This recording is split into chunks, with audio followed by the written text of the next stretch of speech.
ഓം ശ്രീ സായിരാം.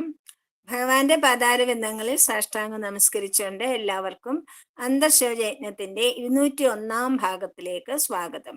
ഇന്ന് നമുക്ക് വേണ്ടി ഹോസ്റ്റ് ചെയ്യുന്നത് ശ്രീമതി സുധാമണി തിരുവനന്തപുരം, നമ്മളുടെ കോർഡിനേറ്റർ ശ്രീ ലക്ഷ്മണൻ മാസ്റ്റർ കണ്ണൂർ, നമുക്ക് വേണ്ടി വായിക്കുന്നതും അനുഭവം പങ്കുവയ്ക്കുന്നതും ശ്രീമതി ജയശ്രീ മനോഹരൻ തിരുവനന്തപുരം. ജയശ്രീ, മാഷ് പറയുന്ന അനുസരിച്ച് മാഷ് ഓംകാരമൊക്കെ പറഞ്ഞിട്ട് ജയശ്രീ പറഞ്ഞു തുടങ്ങാം കേട്ടോ. മാഷ തുടങ്ങിക്കോളൂ. സായിരാം. ഓ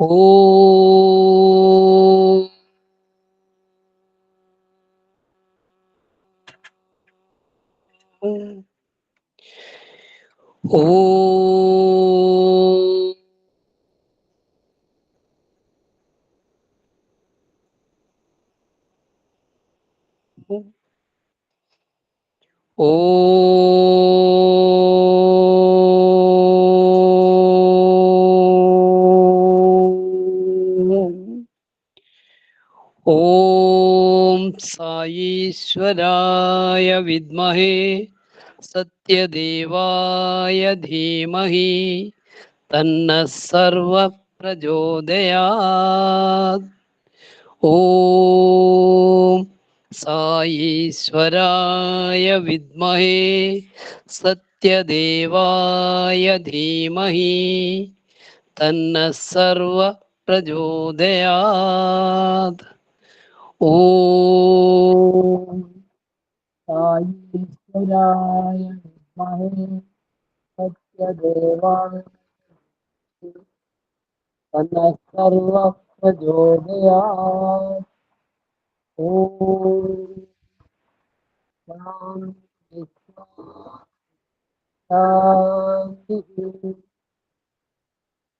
സായിരാം. ജയശ്രീ സെൽഫ് ഇൻട്രൊഡ്യൂസ് ചെയ്യുക, എന്നിട്ട് പാരായണം തുടങ്ങാം. എവിടെയാണ് എന്താണ് നോക്കാം.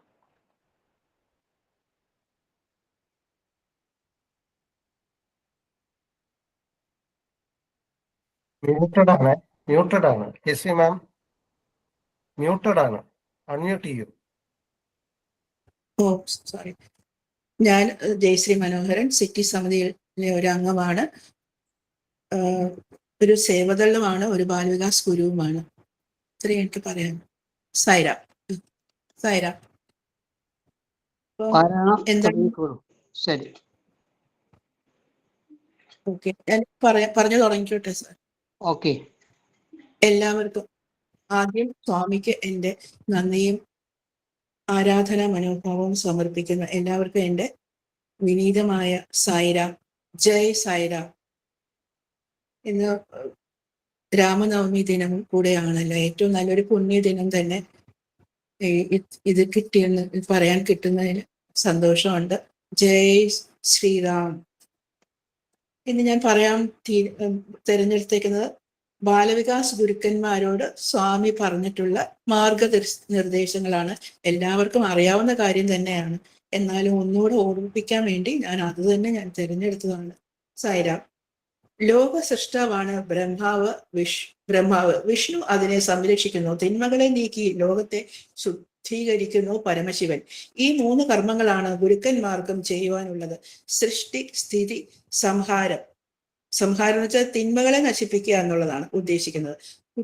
കുട്ടികളുടെ കുരുന്നു മനസ്സുകളിൽ നല്ല ആശയങ്ങൾ കുത്തിവെച്ച് അവരെ വളർത്തിയെടുക്കണം. അതേസമയം അവരുടെ മനസ്സിൽ നിന്നും ചീത്ത വിചാരങ്ങളെയും തിന്മകളെയും ദുർവാസനകളെയും ഇല്ലാതാക്കുകയും വേണം.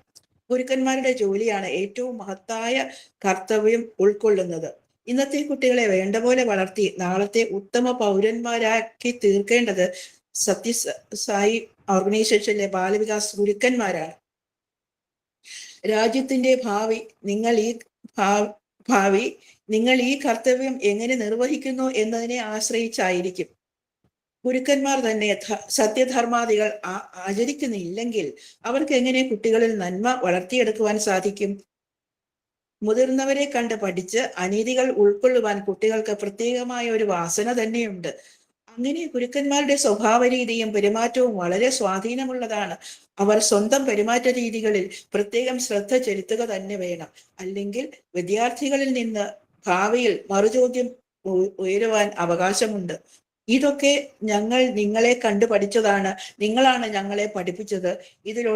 ഇതിലൊട്ടും ഇങ്ങനെയൊക്കെ അവർ പറഞ്ഞെന്നിരിക്കും. ഇതിലൊട്ടും അപ്രധാനമല്ല മാതാപിതാക്കളുടെ ജീവിത രീതിയും പെരുമാറ്റവും. വാസ്തവത്തിൽ അതാണ് കുട്ടിയുടെ വ്യക്തിത്വത്തിന്റെയും പെരുമാറ്റ രീതിയുടെയും വിത്ത് പാകുന്നത്. ഇന്ന് വിദ്യാർത്ഥികളുടെ സ്വഭാവ പെരുമാറ്റങ്ങൾ അതിര് കടന്നു പോവുകയാണ്. ഇങ്ങനെ തുടർന്നാൽ നാശത്തിലേക്കായിരിക്കും രാജ്യം നീങ്ങുന്നത്. ഈ ദുരവസ്ഥയെ തടയുവാൻ ഗുരുക്കന്മാരും മാതാപിതാക്കളും മുന്നിട്ടിറങ്ങി അച്ചടക്കം കുട്ടികളിൽ വളർത്തിയെടുക്കണം. അവരാണ് കുട്ടികളുടെയും നാടിന്റെ തന്നെയും ഭാവി സുരക്ഷിതമാക്കേണ്ടത്. നിങ്ങൾ ഗുരുക്കന്മാർ ഈ കർത്തവ്യം ധൈര്യപൂർവ്വം ഏറ്റെടുക്കണം. വളരെ പരിശുദ്ധമായ ഒരു ചുമതലയാണ് ഗുരുക്കന്മാരിൽ നിക്ഷിപ്തമായിട്ടുള്ളത്. വിദ്യാർത്ഥികളെ ഈശ്വരോന്മുഖമായ പാതയിലേക്ക് നയിച്ച് അവരെ സത്യാവസ്ഥ എന്തെന്ന് മനസ്സിലാക്കിക്കലാണ് ഗുരുവിന്റെ പരിപാവനമായ ചുമതല. അങ്ങനെ വരുമ്പോൾ ഗുരു തന്നെ സത്യത്തെ അനുഭവത്തിൽ വരുത്തി അനുഭവജ്ഞാനം പകർന്നു കൊടുക്കുവാൻ കഴിവുള്ളവനാകണം.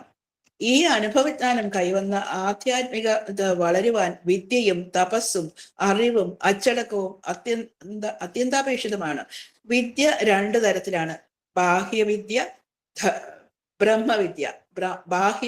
ബ്രഹ്മവിദ്യ ആദ്യത്തേത് ബാഹ്യ പ്രകൃതിയെ മനസ്സിലാക്കുവാൻ അഥവാ ലൗകിക ജ്ഞാന സമ്പാദനത്തിനെ സഹായിക്കുന്നു. ബ്രഹ്മവിദ്യ ആധ്യാത്മിക ജ്ഞാനം തരുന്നു. ലൗകിക ജ്ഞാനം ലൗകിക നേട്ടങ്ങളെ തരുമ്പോൾ ബ്രഹ്മവിദ്യ ആത്മസാക്ഷാത്കാരത്തിലേക്ക് നയിക്കുന്നു. അതാണല്ലോ മനുഷ്യജന്മത്തിന്റെ പരമലക്ഷ്യം തന്നെ. ബ്രഹ്മവിദ്യ മനുഷ്യജീവിതത്തിന്റെ യഥാർത്ഥ ലക്ഷ്യത്തിലേക്ക് മനുഷ്യനെ ഉയർത്തുകയും ലൗകികവും ആധ്യാത്മികവുമായ ശാന്തിയും സന്തുഷ്ടിയും പ്രദാനം ചെയ്യുകയും ചെയ്യുന്നു. മറ്റെല്ലാ വിദ്യാഭ്യാസ രീതികളെക്കാളും ഇതിന് ശ്രേഷ്ഠത കൂടുന്നു. മറ്റേ പദ്ധതികളെല്ലാം വെറും ഖണ്ഡങ്ങളാണെങ്കിൽ ബ്രഹ്മവിദ്യ പരിപൂർണമായി തന്നെ നിൽക്കുന്നു. നദികളെല്ലാം സമുദ്രത്തിലേക്ക് ഒഴുകി ചേരുന്നത് പോലെ മറ്റെല്ലാ വിദ്യാഭ്യാസ ശാഖകളും വിദ്യയിൽ വിലയിക്കുമ്പോൾ അത് സമ്പൂർണതയിൽ എത്തുന്നു. ഈ വിദ്യ പരമാത്മ ചൈതന്യത്തെ മനസ്സിലാക്കി തന്ന് പരമസത്യത്തിലേക്ക് നയിക്കുന്നു. ഈ അറിവിലൂടെ തപസ് കൈവന്ന് സത്യത്തെ സാക്ഷാത്കരിക്കുവാൻ സാധിക്കും. അങ്ങനെ തപസ് നമ്മെ പരബ്രഹ്മമാകുന്ന സത്യത്തിൽ ലയിപ്പിച്ച് ഈശ്വര ചൈതന്യം ബുദ്ധിയിൽ പ്രകാശിപ്പിക്കും. പ്രാഥമികമായി ഒരു ബാലവികാസ് ഗുരു വ്യക്തിസാധന അനുഷ്ഠിക്കുക തന്നെ വേണം. എന്നാലേ വിദ്യാർത്ഥികളെ പരിശുദ്ധിയിലൂടെ ആധ്യാത്മികതയിലേക്ക് പ്രചോദിപ്പിക്കാൻ സാധിക്കുകയുള്ളൂ. ഈ സാധന തന്നെയാണ് തപസ് എന്ന് പറയുന്നത്. തപസ് എന്നാൽ കാട്ടിൽ പോയി സന്യാസ ജീവിതം നയിക്കലല്ല. ശീർഷാസനം പോലെയുള്ള യോഗാഭ്യാസ മുറകളും അല്ല. വിചാരം, വാക്ക്, പ്രവൃത്തി എന്നിവയുടെ സമന്വയമാണ് തപസ്. അത് 3നെയും ശുദ്ധീകരിക്കുന്നു. കായികം, വാചികം, മാനസികം എന്ന 3 ഭാവങ്ങളും തപസ്സിൽ അടങ്ങിയിട്ടുണ്ട്. ബാലവികാസ് ഗുരുവിന് വിദ്യയും തപസ്സും 2 കണ്ണുകൾ പോലെ പ്രധാനങ്ങളാണ്. മുഷിഞ്ഞ തുണി അലക്കുവാൻ ശുദ്ധജലവും സോപ്പും ആവശ്യമെന്നതുപോലെ മലിനമായിരിക്കുന്ന മനസ്സിനെ ശുദ്ധമാക്കുവാൻ ബ്രഹ്മവിദ്യയും തപസ്സും അത്യാവശ്യമാണ്. സാധാരണക്കാർക്ക് അപ്രാപ്യമാണ് ബ്രഹ്മവിദ്യ എന്നൊരു ധാരണയുണ്ട്. എന്നാൽ ബ്രഹ്മവിദ്യയുടെ കാതലായ തത്വം ഇന്ദ്രിയങ്ങളെയും മനസ്സിനെയും വിചാരങ്ങളെയും നിയന്ത്രിച്ച് ഈശ്വരോന്മുഖം ആക്കലാണ്. ബാലവികാസ് ഗുരുവിന് ബുദ്ധിപരമായ അറിവിന് പുറമെ അനുഭവജ്ഞാനത്തിൽ നിന്ന് ലഭിക്കുന്ന അപരോക്ഷ ജ്ഞാനവും അത്യാവശ്യമാണ്. ഇതുകൂടാതെ വിദ്യാർത്ഥികളെ സഹായിക്കുവാൻ സാധ്യമല്ല. ഒരിക്കൽ ഒരു വഴിപോക്കൻ ഒരു ഗ്രാമത്തിലേക്ക് പോയിക്കൊണ്ടിരുന്നപ്പോൾ ഒരു കുളത്തിന്റെ തീരത്തെത്തി. അത് കടന്നു വേണം ഉദ്ദേശ സ്ഥലത്ത് എത്തുവാൻ. അവിടെ കണ്ട 2 പേരോട് കുളത്തിന്റെ ആഴത്തെക്കുറിച്ച് അദ്ദേഹം ചോദിച്ചു. വലിയ ആഴമില്ലെങ്കിലും ഇറങ്ങി അക്കരെ എത്താമെന്നും അവർ പറഞ്ഞു. അതിൽ ഒരാൾ അന്ധനും മറ്റേയാൾ മുടന്തനുമായിരുന്നു. അങ്ങനെയുള്ളവരുടെ വാക്ക് എങ്ങനെ നമുക്ക് വിശ്വസിക്കാൻ സാധിക്കും? മുടന്തൻ ഒരിക്കലും കുളത്തിനക്കരെ എത്തുവാൻ സാധ്യമല്ല. കുരുടനാണെങ്കിൽ കുളം തന്നെ കാണുവാനും വയ്യ. ഇതിൽ നിന്നും മനസ്സിലാവുന്നത് ഗുരുക്കന്മാർ സ്വയം കഴിവുള്ളവരായിരിക്കണം. അറിവും നല്ലതുപോലെ വേണം. എന്നാലേ അവരുടെ കർത്തവ്യ നിർവഹണം സാധ്യമാകൂ.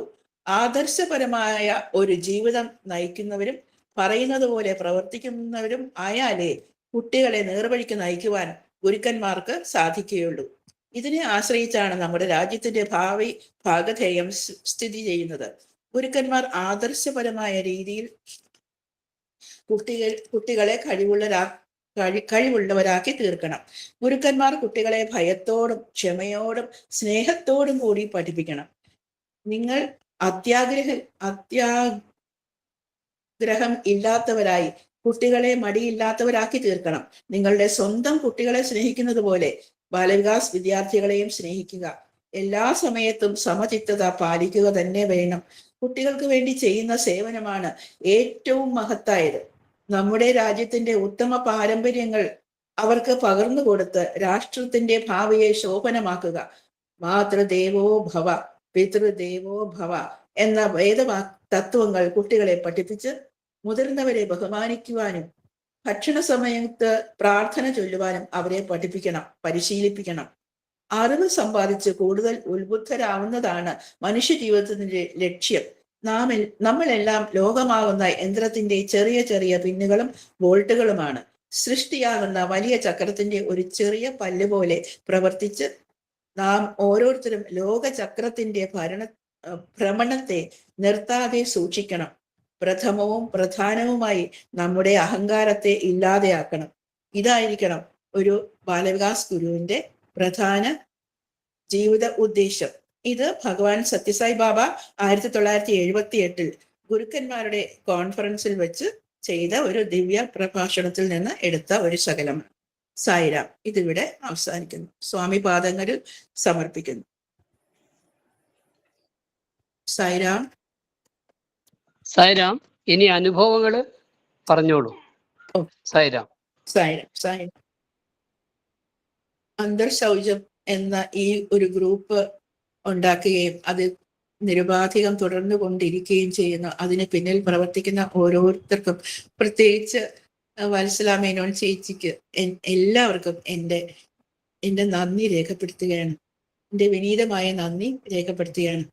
ആദ്യം സ്വാമിക്ക് എൻ്റെ ആരാധനയും എൻ്റെ നന്ദിയും എൻ്റെ പ്രാർത്ഥനയും എല്ലാം ആ തൃച്ചേവടികളിൽ ഞാൻ സമർപ്പിച്ചു കൊള്ളുന്നു. ഇത് കുറച്ച് അനുഭവങ്ങളൊക്കെ സ്വാമിയിൽ നിന്ന് കിട്ടിയിട്ടുണ്ട്, കൊച്ചു അനുഭവങ്ങൾ കിട്ടിയിട്ടുണ്ട്. അതിൽ ഒരു കാര്യമാണ് ഇന്ന് പറയാമെന്ന് ഞാൻ തീരുമാനിച്ചത്. അത് ഒരു ബർത്ത്ഡേ ആഘോഷ സമയത്താണ്. വേൾഡ് കോൺഫറൻസ് ഒക്കെ ഇടയ്ക്കിടയ്ക്ക് വേൾഡ് കോൺഫറൻസ് സ്വാമി ബർത്ത്ഡേ സമയത്ത് നടത്താറുണ്ട്. അങ്ങനെയുള്ള ഒരു അവസരത്തിലെ കാര്യങ്ങളാണ്. അന്ന് ബർത്ത്ഡേ സമയത്ത് ഓൾ ഇന്ത്യ ലെവലിലുള്ള സേവ ആയിരുന്നു. അതായത് എല്ലാ സ്റ്റേറ്റ്സിൽ നിന്നും സേവദൾസ് ധാരാളമായി വരുന്നുണ്ടായിരുന്നു. അതുപോലെ കേരളത്തിൽ നിന്നും ധാരാളം സേവദൾസ് സർവീസിന് വേണ്ടി പോയിരുന്നു. അതോടൊപ്പം വേൾഡ് കോൺഫറൻസ് നടക്കുന്നതുകൊണ്ട് ഓരോ ഡിസ്ട്രിക്റ്റിൽ നിന്നും 2 ലേഡീസും 2 ജെൻസും ഡെലിഗേറ്റ്സ് ആയിട്ട് പോകേണ്ടതുണ്ട്. അപ്പം സിറ്റി സമിതിയിലുള്ള ഞാനും പിന്നെ ജയലക്ഷ്മി എന്ന് പറയുന്ന മറ്റൊരു ഭക്തയും ഞങ്ങളെ 2 പേരെയുമാണ് അന്ന് തിരഞ്ഞെടുക്കുന്നത്. ഒരുപാട് വർഷങ്ങൾക്ക് മുമ്പാണ്. ഇപ്പോഴുള്ള ആൾക്കാർക്കൊന്നും അത് ഓർമ്മയില്ല. അവർ കണ്ടിട്ട് തന്നെ ഉണ്ടാവാൻ വഴിയില്ല. പഴയ ആൾക്കാർക്കറിയാം. അന്ന് അപ്പം ഇങ്ങനെ തിരഞ്ഞെടുക്കപ്പെട്ടു എന്നറിഞ്ഞപ്പോൾ തന്നെ എനിക്ക് സ്വാമിയോട് പ്രത്യേകിച്ച് ഒരു ആരാധന പ്രത്യേകിച്ചും തോന്നി, ഒരു നന്ദിയൊക്കെ തോന്നി. അല്ലെങ്കിൽ എപ്പോഴും എൻ്റെ ഹൃദയം നിറച്ച് സ്വാമിയോട് നന്ദി മാത്രമേ ഉള്ളൂ. കാരണം അദ്ദേഹത്തിന്റെ ഒരു ദയവ് കൊണ്ടാണ് ഞാൻ ഇന്നും സമാധാനം എന്തെന്ന് അറിഞ്ഞ് ജീവിക്കുന്ന ആ പരമസത്യം എനിക്ക് നന്നായിട്ട് അറിയാം. അപ്പൊ ഞാൻ അന്നേ തന്നെ സ്വാമിയോട് ഒരു പ്രാർത്ഥന വെച്ചിട്ടുണ്ടായിരുന്നു. ഭഗവാനെ, എനിക്ക് ജീവിതത്തിൽ പകർത്താൻ സ്വാമി എന്നിൽ നിന്ന് എന്താണോ പ്രതീക്ഷിക്കുന്നത്, സ്വാമിയുടെ ഒരു ആശ്രിത ആണല്ലോ ഞാൻ, എങ്ങനെയാണ് ഞാൻ ജീവിക്കേണ്ടതെന്ന് സ്വാമി എന്താണ് ഉദ്ദേശിക്കുന്നത്, അതിനനുസരിച്ചുള്ള സ്വാമിക്ക് ഇഷ്ടമുള്ള ഒരു സന്ദേശം സ്വാമി ഈ വിസിറ്റിൽ സ്വാമി എനിക്ക് തരയണമേ എന്നൊരു പ്രാർത്ഥന എന്തുകൊണ്ടോ എൻ്റെ മനസ്സിൽ നിന്ന് അതങ്ങനെ മിക്ക ദിവസങ്ങളിലും അത് പ്രാർത്ഥന സമയത്ത് ഞാൻ ആ പ്രാർത്ഥനയും കൂടി സ്വാമിയുടെ പാദത്തിൽ സമർപ്പിക്കാറുണ്ടായിരുന്നു.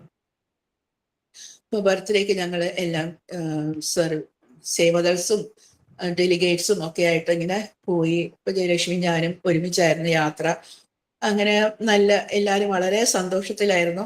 അവിടെ എത്തി ഫ്രീ ഫുഡ്, ഫ്രീ അക്കോമഡേഷൻ ഒക്കെ ഉണ്ട്. ഫുഡ് എന്ന് വെച്ചാൽ വളരെ ഏറ്റവും ഉന്നത നിലവാരം പുലർത്തുന്ന ആഹാര സാധനങ്ങളായിരുന്നു അന്ന് വിളമ്പിയിരുന്നത്. North Indian style, south Indian style ഒക്കെ ഉണ്ട്.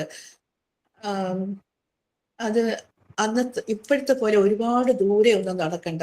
ഞങ്ങള് ഉള്ള സ്ഥലത്ത് ഏകദേശം അതിന്റെ അടുത്തൊക്കെ തന്നെയായിരുന്നു ഫുഡ് വിളമ്പിയിരുന്നത്.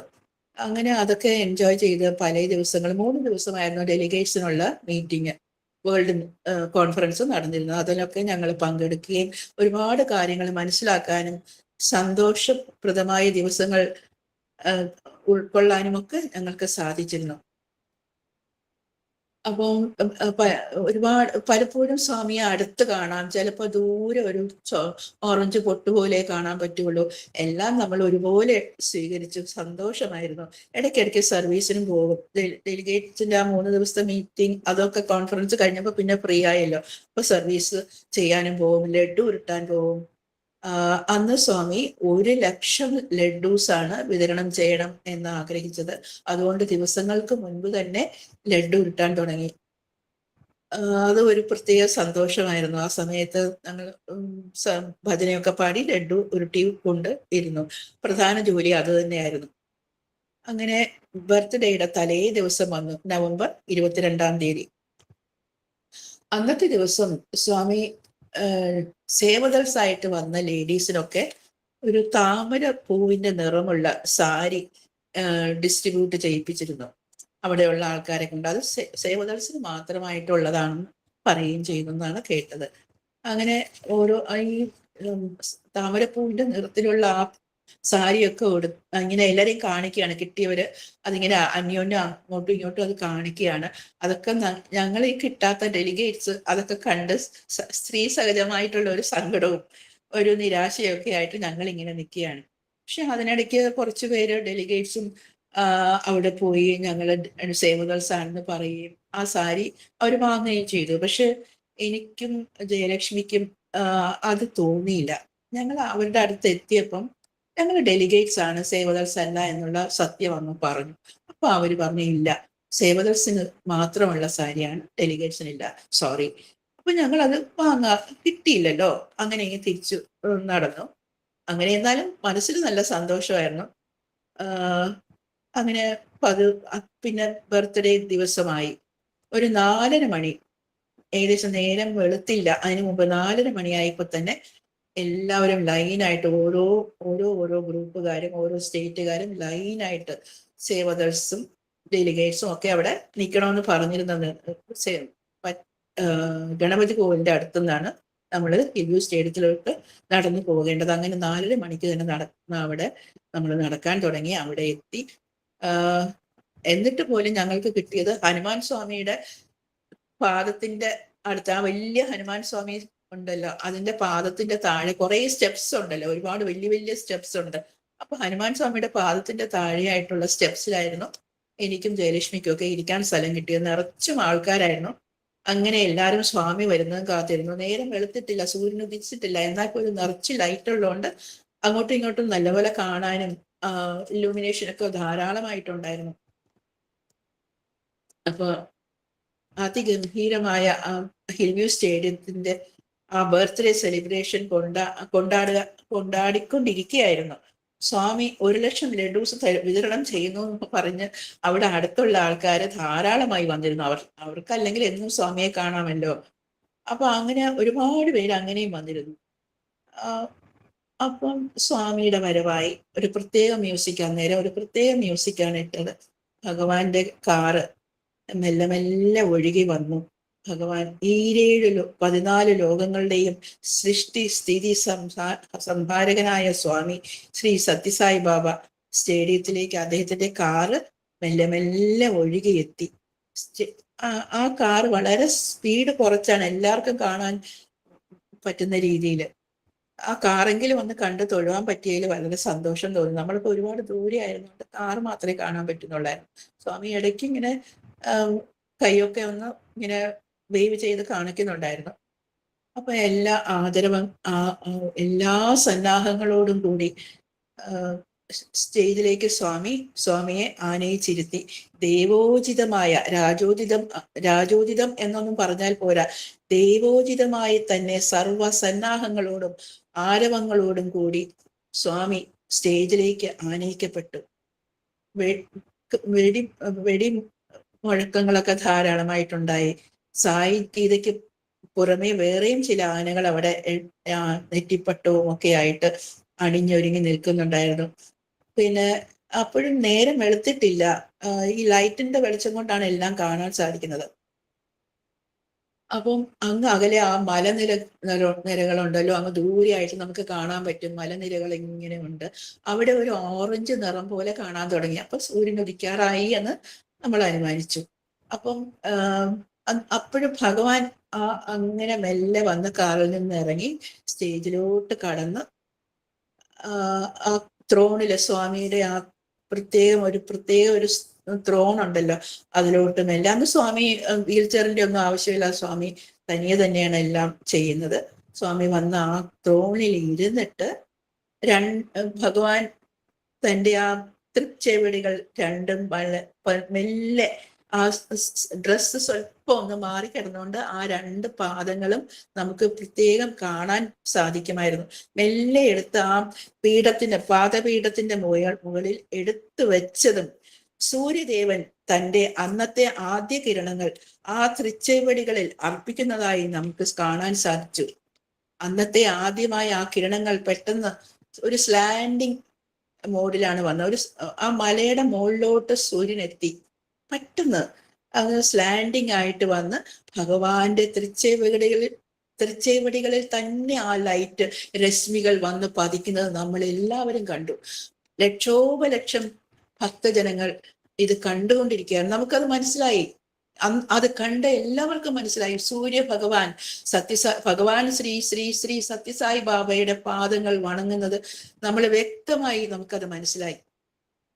അങ്ങനെ ഉടനെ തന്നെ ഇത്രയും ഈ ലക്ഷോപലക്ഷം ആളുകളുടെ കയ്യടികൾ എത്രയോ മിനിറ്റ് നീണ്ടു നിന്നു. അത് നിൽക്കുന്നില്ലായിരുന്നു. ഘോരം ആ കയ്യടികൾ തുടർന്നുകൊണ്ടേയിരുന്നു. അത് നിർത്താൻ ആർക്കും തോന്നാത്ത പോലെ തോന്നി. അങ്ങനെ കുറെ കഴിഞ്ഞപ്പോഴത്തേക്ക് ആ കയ്യടിയൊക്കെ ഒന്ന് നിലച്ചു കഴിഞ്ഞപ്പോഴത്തേക്കും ഞങ്ങൾ അവിടെ എല്ലാവരും ഇങ്ങനെ സ്വാമിയെ കണ്ട് തൊഴുകയാണ്. പല കാര്യങ്ങളും നടക്കുന്നു.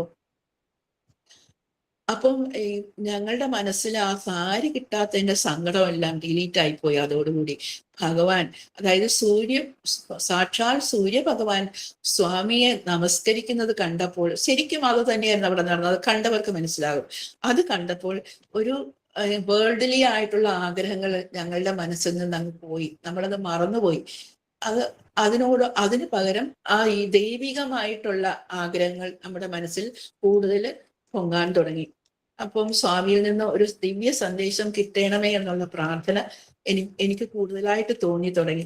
ഇനി പിറ്റേ ദിവസം 24-ാം തീയതി മടങ്ങി വരികയാണ്. ഇനി ഈ ഒരൊറ്റ ദിവസം കൂടെ ഉള്ളൂ സ്വാമിയിൽ നിന്ന് ഞാൻ ആഗ്രഹിച്ചിരുന്ന ഒരു ദിവ്യ സന്ദേശം കിട്ടുവാനായിട്ട്. അപ്പോൾ അത് ഞാൻ ഇടയ്ക്കിടയ്ക്ക് സ്വാമിയെ നോക്കി ഇങ്ങനെ രണ്ട് കൈയും കൂപ്പി സ്വാമിയോട് പ്രാർത്ഥിക്കുമായിരുന്നു. അങ്ങനെ ഇരുന്നപ്പോൾ സ്വാമിയുടെ കയ്യിൽ അവിടുത്തെ ഫോം ബോയ്സ് പീജനെ കൊടുക്കും. അത് എല്ലാ ബർത്ത്ഡേക്കും അങ്ങനെ ഉണ്ട് സ്റ്റേഡിയത്തില്. പീജനെ കൊടുക്കുമ്പോൾ സ്വാമി അതിനെ ഇങ്ങനെ വാങ്ങി രണ്ട് കൈയും മുകളിലോട്ട് ഉയർത്തി ആ പീജനെ മുകളിലോട്ട് പറത്തി അങ്ങ് വിടും. 1-2 പീജനുണ്ടായിരുന്നു തോന്നുന്നു. അങ്ങനെ ഡവായിരുന്നു, വെളുത്ത പ്രാവായിരുന്നു. അതങ്ങനെ പറന്ന് പൊങ്ങി കുറേ ദൂരം പൊക്കത്തിൽ അങ്ങ് പറന്നിട്ട് തിരിച്ച് ആ സ്റ്റേഡിയം അല്ലേ, എവിടോട്ട് വേണമെങ്കിലും അവർക്ക് പോവാം. പക്ഷെ വേറെങ്ങും പോയില്ല. ഭഗവാൻ ഇരിക്കുന്ന സ്ഥലത്തോട്ട് തന്നെ വന്ന് മടങ്ങി അവിടെ തന്നെ സ്വാമിയെ നോക്കി ഇരിപ്പായി.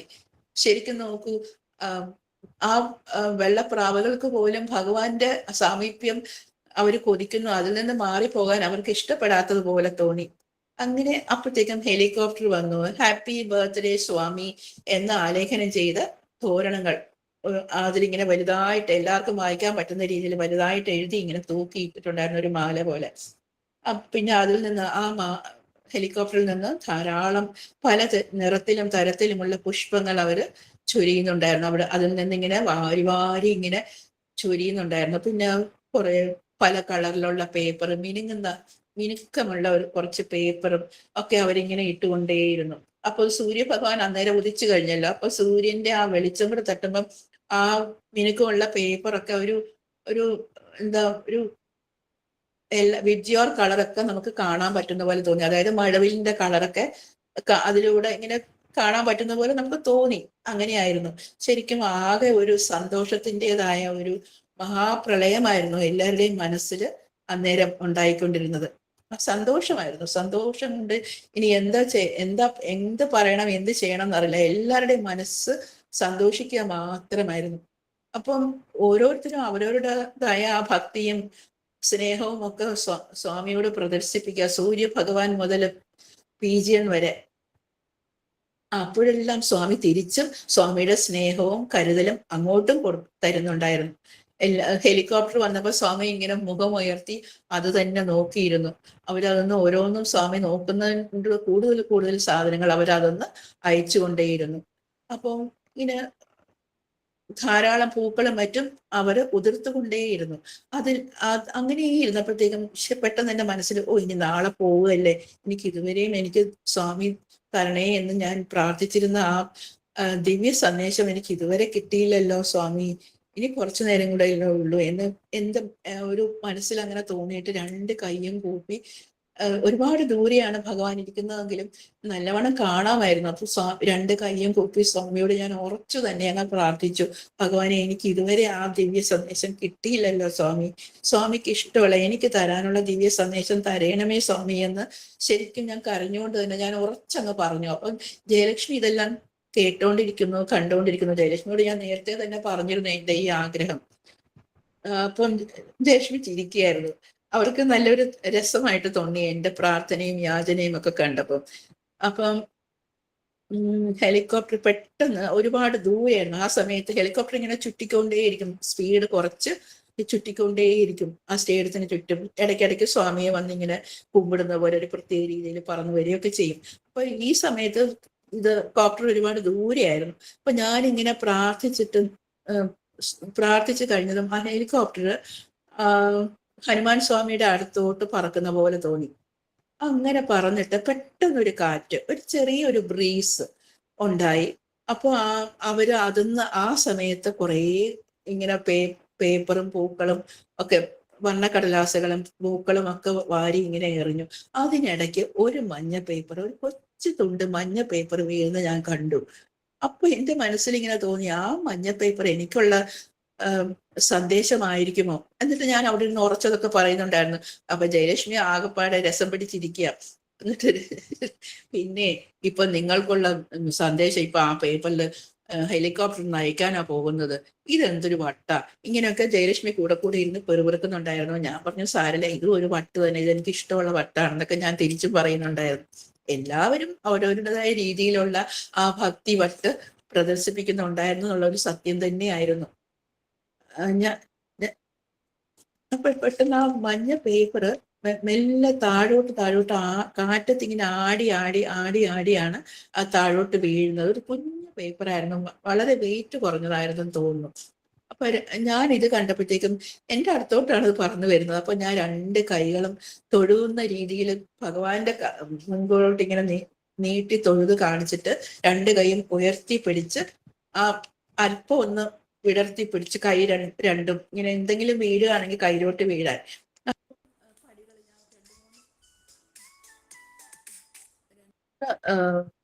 സ്റ്റെപ്പുകൾ ഞാൻ താഴോട്ട് ഇറങ്ങി. അപ്പോഴത്തേക്കും ജയലക്ഷ്മി ഇതെല്ലാം കണ്ടോണ്ടിരുന്ന് ഇങ്ങനെ പറയാണ്, ശ്രീ സായിരാം, ഇതിന് സാരി കിട്ടാത്തത് കൊണ്ട് സങ്കടം കൊണ്ട് വട്ടായെന്നാ തോന്നുന്നത്. ദാ പോകുന്നു ഹെലികോപ്റ്ററിൽ നിന്ന് വീണ ഒരു മഞ്ഞ പേപ്പറിന് വേണ്ടി 2 കൈയും നീട്ടിപ്പിടിച്ച് ഇതേ നടക്കുന്നു. ഇതിന് വട്ട് തന്നെ ഭഗവാനെ, എന്ത് ചെയ്യാനാ? ഇങ്ങനെയൊക്കെ ജയലക്ഷ്മി പറഞ്ഞ് ഞാൻ കേൾക്കുന്നുണ്ടായിരുന്നു. ഞാനിതൊന്നും മൈൻഡ് ചെയ്യാതെ അങ്ങനെ തന്നെ നടന്നു 2 കൈയും പൊക്കി പിടിച്ച് ആ പേപ്പർ കിട്ടാൻ വേണ്ടി ഇങ്ങനെ 2-3 സ്റ്റെപ്പ് താഴോട്ടിറങ്ങി.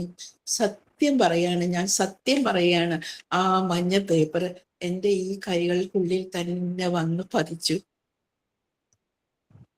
എനിക്ക് ആ സമയം എനിക്കെന്തോ വലിയൊരു നിധി കിട്ടിയ പോലെ തോന്നി. സ്വാമി എന്നെ പോലെ ഒരു പാവപ്പെട്ടവളുടെ പ്രാർത്ഥന സ്വാമി കേട്ടല്ലോ, സ്വാമി എനിക്കത് തന്നല്ലോ എന്നെനിക്ക് തോന്നി. അതിന് ഞാൻ വേറെ കൈകളോട് കൂടി ഞാനത് വായിച്ചു നോക്കി. അതിൽ എഴുതിയിരുന്ന സന്ദേശം ഇതായിരുന്നു: The hands that serve are holier than the lips that pray.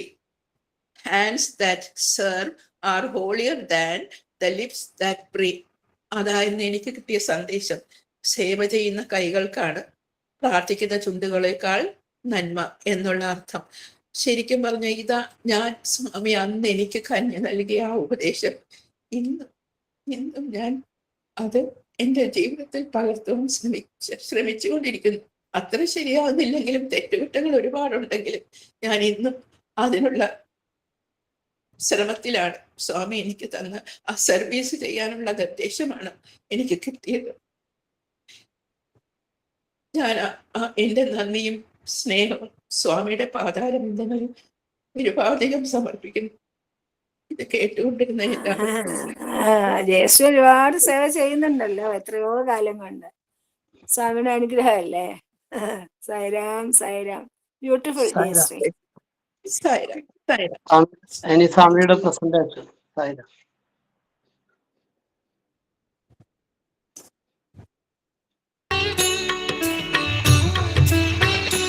మానవునికి 116 సంవత్సరములు ఆయువు. Man is supposed to live 116 years. కానీ మొదటి 24 సంవత్సరాలు కూడా ఇది కేవలము బాల్యంతో నిండి ఉంటుంటాది, అనగా ప్రాతకాలంగా ఉంటాది. The first 24 years of life is spent in play. తదుపరి 40 సంవత్సరాలంతా కూడా మాధ్యాహ్న కాలంగా ఉంటాది. The next 40 years of maybe అనగా అతి తీక్షణమై, it is very severe, ఇంద్రియ ప్రోద్బలము చేత provoked by విషయావాసంలో మునిగి, filling himself with sense, వివేక విజ్ఞానములు మరచి, forgetting all the powers of discrimination, కన్నులు తెరవక, closing one's eyes, భుజబలం ఉన్నదని thinking of his own వెర్రవీగటము, getting overjoyed. ఇవి 40 సంవత్సరములుగా జరుగుతాయి. For 40 years man spends his life like this. తదుపరి 48 సంవత్సరములు Next 48 years, సాయం సమయంగా మారిపోతుంది. that becomes the twilight period. అనగా వృద్ధాప్యము ప్రారంభించినప్పుడు, Old age commences. ఈ విధమైనటువంటి యొక్క వాసనలంతా కొంతవరకు అణగించుకొని He controls all those thoughts దారా పుత్రాదుల యొక్క అభివృద్ధి నిమిత్తమై for the. పరితపిస్తూ ఉంటాడు. He starts worrying himself about the family and the children. దేహములో కండబలం ఉన్నంత వరకును కళ్ళులో కొవ్వు బలము లేకుండా పోదు. As long as he has the physical power, he will have pride and ego and arrogance. కనుక దేహ బలమును చూసి మనం మిర్చిపోరాదు. One should not be overjoyed by merely physical.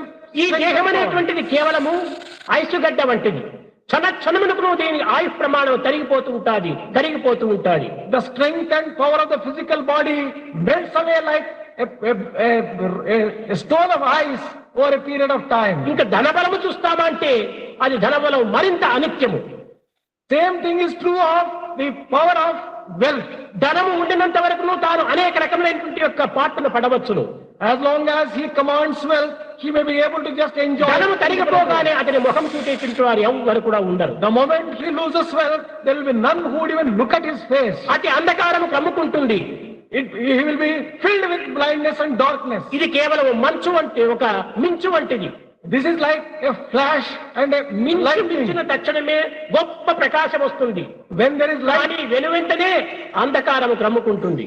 the moment that there is lightning, there is effulgence. కనుక ఈ ధనమును గురించి మనం యోచించి దీనిని ఆశ్రయించి దీనితో ఆనందాన్ని పొందుటకు ఏమాత్రం కూడా ఆధారం లేదు. Therefore, we should not take shelter under this physical power and power of wealth. కనుక నీ గుణబలమును చూచి నీవు జీవించడానికి ప్రయత్నించు. Make efforts to live a life full of good qualities. బాల్యమునందు నుంచి Right from your childhood, జీవితాన్ని పవిత్రమైన మార్గంలో ప్రవేశపెట్టడానికి పూనుకోవాలి. enter your life into a sacred way.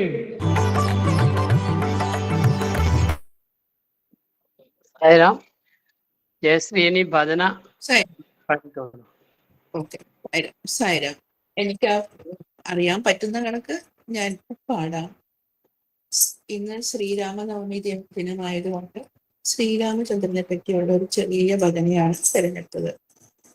മൈഥിലീപതേ Raghunandana, മൈഥിലീപതേ Raghunandana, Rama Raghava Rajivalochana, Rama Raghava Rajivalochana, മൈഥിലീപതേ Raghunandana, ദീനാവനാ ഹേ കരുണാമയ, ദീനാവനാ ഹേ കരുണാമയ, കമല നയന കൗസല്യ തനയ, കമല നയന കൗസല്യ തനയ, മൈഥിലീപതേ രഘുനന്ദന, രാമ രാഘവ രാജീവലോചന, രാമ രാഘവ രാജീവലോചന, മൈഥിലീപതേ രഘുനന്ദന, ദീനാവനാ ഹേ കരുണാമയ, ദീനാവനാ ഹേ കരുണാമയ, കമല നയന കൗസല്യ തനയ, കമല നയന കൗസല്യ തനയ, മൈഥിലീപതേ രഘുനന്ദന. ഓം ശ്രീ സായിരാം. സായി ഉപമ. തെങ്ങിൽ നിന്നും ഒരു തേങ്ങ പറിച്ചെടുത്താൽ അത് ഉടയ്ക്കാൻ നോക്കുക. ആ തേങ്ങ ചകിരിയാൽ പൂർണ്ണമായും ആവരണം ചെയ്യപ്പെട്ടിരിക്കുന്നു. അത് ഒരു ഇരുമ്പ് ദണ്ഡ് ഉപയോഗിച്ചാൽ പോലും നിങ്ങൾക്ക് പൊട്ടിക്കുവാൻ സാധിക്കില്ല. അതിൻ്റെ ചകിരിയുടെ ഉറ മാറ്റുക, നിങ്ങൾക്ക് അത് വളരെ വേഗം പൊട്ടിക്കുവാൻ സാധിക്കും. നിങ്ങൾ ഒരു അമ്പലത്തിൽ തേങ്ങ ഉടയ്ക്കാൻ കൊണ്ടുപോകുമ്പോൾ ആദ്യമേ തന്നെ അതിൻ്റെ തൊണ്ടും ചകിരിയും മാറ്റുന്നു. അതിനുശേഷം അതിനെ രണ്ടായി പൊട്ടിച്ചുകൊണ്ട് നിങ്ങൾ ഭഗവാന് സമർപ്പിക്കുന്നു. ഇത് അഹന്ത ഇല്ലായ്മ ചെയ്ത് ഈശ്വരന് സമർപ്പിക്കുന്നതിൻ്റെ പ്രതീകമാണ്. അതുപോലെ നിങ്ങൾക്ക് ഭൗതിക വസ്തുക്കൾക്ക് വേണ്ടിയുള്ള ആഗ്രഹങ്ങൾ ആകുന്ന ചകിരി മാറ്റേണ്ടതുണ്ട്. കാമവും ക്രോധവും ത്യജിച്ചുകൊണ്ട് ഈശ്വരസന്നിധിയിൽ പോകേണ്ടത്. അപ്പോൾ തേങ്ങ പൊട്ടിക്കുമ്പോൾ അഹന്ത ഇല്ലാതെയായി എന്ന് നിങ്ങൾക്ക് പ്രഖ്യാപിക്കാം. അപ്പോൾ മാത്രമാണ് ഈശ്വരൻ നിങ്ങളെ സ്വീകരിക്കുന്നത്, അതിനു മുൻപല്ല. ജയ സായിരാം. സായിരാം. ശാന്തി മന്ത്രം ജപിക്കാം. സമസ്ത ലോകാ സുഖിനോ ഭവന്തു, സമസ്ത ലോകാ സുഖിനോ ഭവന്തു, സമസ്ത ലോകാ സുഖിനോ ഭവന്തു. ഓം ശാന്തി ശാന്തി ശാന്തി. എല്ലാവർക്കും സായിരാം. സായിരാം. സായിരാം. സായിരാം. സായിരാം. സായിരാം. സായിരാം.